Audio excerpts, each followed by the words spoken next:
The captain accidentally fell asleep during the flight. But when he woke up, he realized something was wrong. He realized that the plane had gone off course into the Pacific Ocean. What's worse, the plane was about to run out of fuel. But he didn't dare to tell his teammates behind him, because telling his teammates would only increase the risk of destruction. All he had to do now was to call the tower for support. However, when he connected to the radio, suddenly he heard the voice of the enemy, so he shut down the radio. Then he switched to Morse code, and then, the captain was trying to reduce the weight of the plane. He dropped the shells into the Pacific Ocean, and then quickly turned around, trying to find some signals. But unfortunately, they'd been heading back for 10 minutes and hadn't heard anything. They were running out of fuel. The captain quickly informed the 2 crew members in the back to prepare for an emergency landing in the Pacific. When the team received the order, packed up quickly.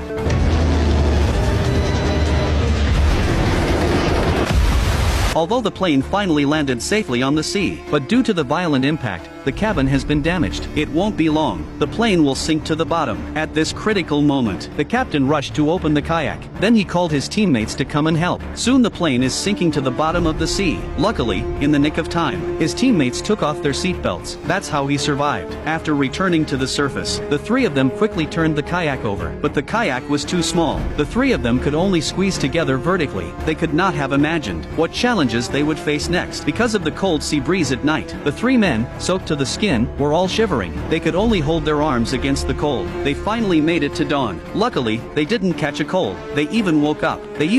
And played a game as if nothing had happened. They thought it wouldn't be long. Someone would come to rescue them. But now the captain looks sad, because he knows, in the endless Pacific Ocean is full of dangers. Not to mention the fact that they don't have any water or food on board. By noon, their mouths were dry from the sun's rays. They had no choice but to take off their clothes to avoid the sun. Only one guy didn't believe it. Not only did he not hide from the sun, he even stared at the hook in his hand. When he saw that the fish didn't take the bait, he took off his clothes and jumped into the sea to cool off. Come on in, boys! Water's fine! Another teammate also wanted to go down to take a shower, but the captain stopped him in his tracks, because in order to be safe in the Pacific Ocean, 2 men must remain on board. Hearing this, the man instantly felt the danger. He swam back with all his strength. For everyone's safety, the captain suggests that no one can get close to the boat, in order to prevent the sharks below from staring at us. And so it was. We drifted on the sea for 3 days, without a drop of water. The experienced captain couldn't take it anymore. He filled his shoes with water and drank it. When he woke up the next day, the captain's spirit was still recovering. However, his teammates' health was deteriorating, even began to hallucinate. He saw the seawater as mineral water. He picked up a handful of it and was about to drink it. At this point, the captain stopped him in time. The water right out of your brain. The 3 of them drifted on the sea for a few days. At that moment, the captain was surprised